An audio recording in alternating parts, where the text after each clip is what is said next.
Pemirsa, terdakwa 9 anak pengeroyok siswa MTS hingga meninggal dunia di Kecamatan Banyuglugur menjalani sidang vonis Pengadilan Negeri Situbondo. Mereka sama-sama dijatuhi vonis hukuman penjara 7 tahun 6 bulan oleh Hakim Ketua.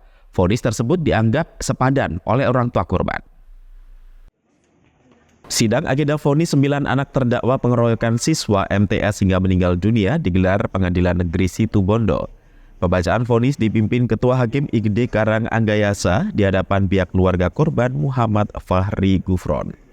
Putusan vonis digelar secara terbuka, sementara 9 terdakwa tak dihadirkan dan mengikuti proses sidang secara online di Rutan Kelas 2B Situbondo. Tuntutan jaksa 7 tahun 3 bulan lebih tinggi dari putusan vonis hakim 7 tahun 6 bulan.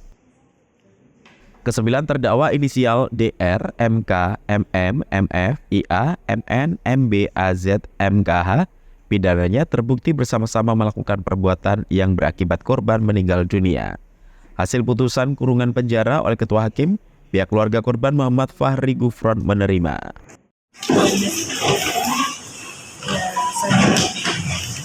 Puas nggak, Bu? Puas ya, tidak ya.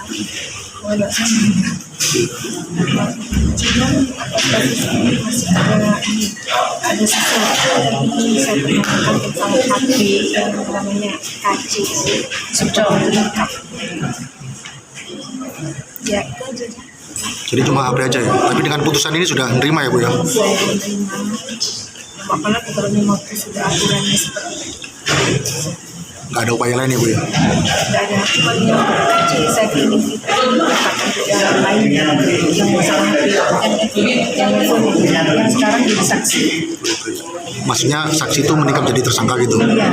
Kenapa kok nggak ikut serta dalam Iya, kasus ini? kenapa kok nggak ada di dalam sidang? Sempat protes sama penyidik mungkin dengan ini? Pernah, tapi katanya pengembangan ternyata tidak ada pengembangan. Sampai sekarang? Ya,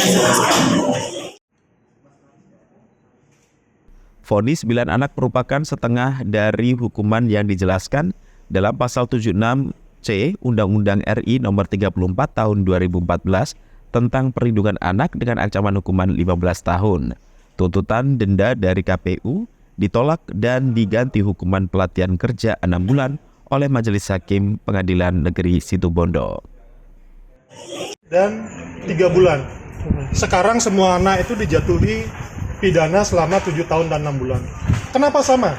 Karena mereka melakukan suatu perbuatan yang sama yang mengakibatkan korbannya meninggal dunia. Jadi majelis hakim berpendapat oleh karena perbuatan dan akibatnya sama, maka pidana yang dijatuhkan adalah sama. Yang berbeda juga dengan tuntutan penuntut umum bahwa barang bukti kemarin disampaikan untuk dirampas untuk negara.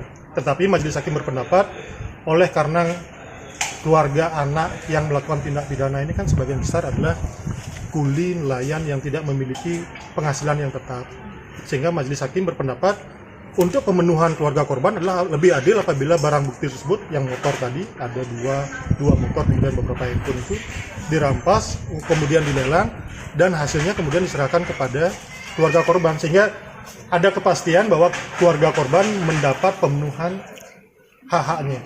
Kemudian yang gini lagi terkait dengan denda, maksudnya bahwa dalam perkara anak memang namanya anak-anak itu kan dia belum menghasilkan, sehingga filosofinya sebenarnya bahwa dalam pidana anak itu sebenarnya dia tidak bisa dijatuhi pidana denda. Sedangkan penuntut umum kan kemarin meminta agar majelis hakim menjatuhi pidana denda, itu ditolak dan yang dijatuhi adalah pelatihan kerja selama 6 bulan. Lebih lanjut, tuntutan KPU atas barang bukti soal barang bukti 2 motor dan handphone dirampas untuk negara dikabulkan. Namun hasil lelang barang bukti diserahkan kepada pihak keluarga korban pengeroyokan. Adi Nurholis, CTV.